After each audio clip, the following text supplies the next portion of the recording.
Buenas tardes, mi nombre es Eder Díaz, soy estudiante de la Facultad de Ingeniería de la Fundación Universitaria de la Arandina y hoy vamos a responder un cuestionario sobre la introducción a la mecánica de fluidos. Nuestra primera pregunta nos dice cuál es la diferencia entre un fluido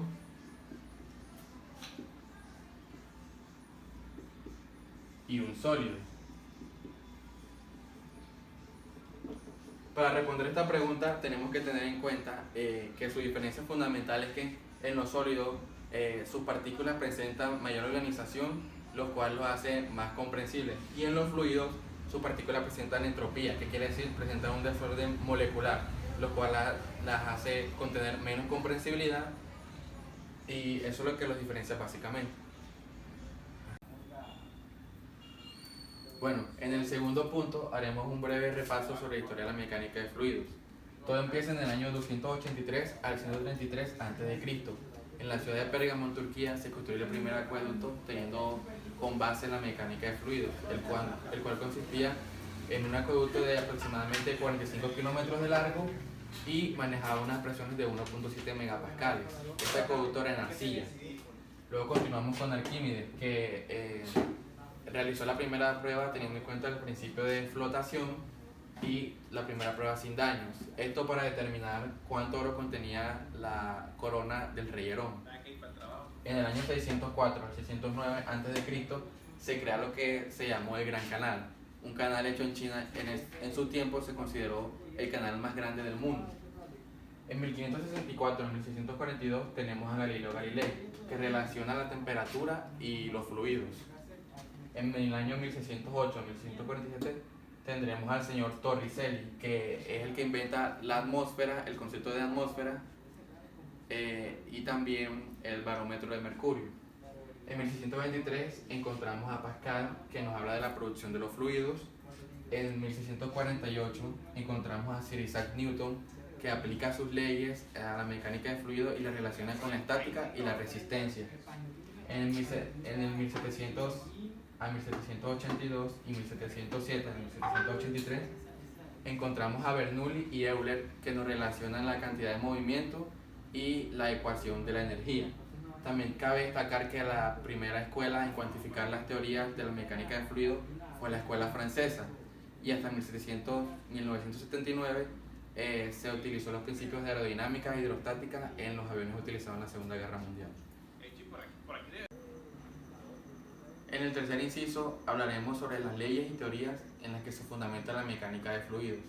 Como toda ciencia, la mecánica de fluidos se fundamenta en teorías las cuales nos llevan a conceptos que están basados en leyes.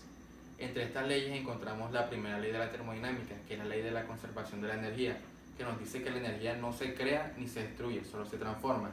También tenemos la segunda, que nos dice que a toda pérdida de energía se transforma en calor. Y encontramos las leyes de la conservación de la masa y la cantidad de movimiento. Y por último tenemos la teoría del medio continuo, que nos dice que todo fluido es continuo en el medio que ocupa, ignorando la estructura molecular y su discontinuidad.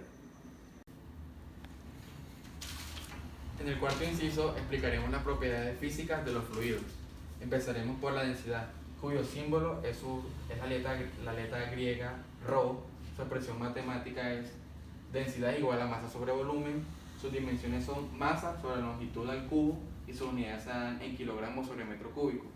Luego tenemos la gravedad específica, que se simboliza por la letra Y, y su expresión matemática es gravedad específica es igual a masa por gravedad. Sus dimensiones son masa sobre longitud al cuadrado y tiempo al cuadrado. Y sus unidades son en newton sobre metro cúbico. Luego tenemos la presión. Su símbolo es la letra P y su expresión matemática es presión es igual a fuerza sobre área. Sus dimensiones son masa sobre longitud y tiempo al cuadrado. Y sus unidades son los pascales. Luego tenemos la comprensibilidad. Su símbolo es K y su expresión matemática es K es igual al diferencial de presión sobre el diferencial de volumen sobre volumen. Sus dimensiones son masa sobre longitud y tiempo al cuadrado. También se expresan sus unidades en pascales. Y por último tenemos la viscosidad dinámica, cuyo símbolo es el μ. Aquí tenemos su expresión matemática, su dimensión se da en masa sobre longitud y tiempo, y sus unidades son metros cuadrados sobre segundo al cuadrado. Bueno, en el quinto inciso nos plantean la siguiente pregunta. ¿Por qué al aumentar la temperatura la viscosidad dinámica disminuye en los líquidos y aumenta en los gases? Para responder a esto tenemos que saber que la viscosidad dinámica en los líquidos disminuye gracias a que al aumentar la temperatura en estos su flujo aumenta, lo que causa que su coeficiente de viscosidad disminuya y por ende también su densidad. En cambio, en los gases, al aumentar la temperatura, su coeficiente de viscosidad dinámica aumenta gracias a que sus partículas empiezan a moverse y a tener roce entre sí. Cabe resaltar también que la presión hace que haya un aumento de la viscosidad en ambos, en tanto en líquidos como en gases. En el inciso 6 nos hacen dos preguntas. La primera es, ¿qué es la gravedad específica? La gravedad específica es la relación que hay entre la masa de un cuerpo y el volumen de otro. Y luego nos hacen la siguiente, ¿qué relación tiene con la densidad? La densidad relativa es la comparación que hay entre la densidad de una sustancia y la densidad del agua. La gravedad específica es numéricamente coincidente a la densidad del sujeto. Esa es la respuesta a nuestra pregunta número 6. En el inciso número 7 nos plantean la siguiente pregunta. Considere dos bolas pequeñas idénticas que se dejan caer en dos recipientes del mismo tamaño, uno lleno con agua y otro con aceite. ¿Cuál de las dos bolas llegará al fondo del recipiente primero?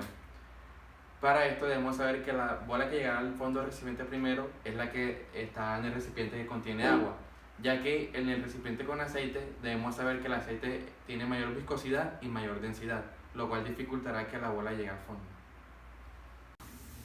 En el inciso número 8 nos preguntan cuál es la diferencia entre los fluidos newtonianos y los fluidos no newtonianos. En los fluidos newtonianos la viscosidad es independiente del gradiente de velocidad y puede depender solo de la temperatura y de la presión. Para estos fluidos la viscosidad dinámica es una función exclusivamente de la condición del fluido. El fluido no newtoniano es aquel donde la viscosidad varía con el gradiente de velocidad. La viscosidad del fluido no newtoniano depende de la magnitud del gradiente del fluido y de la condición del fluido. Eso es todo.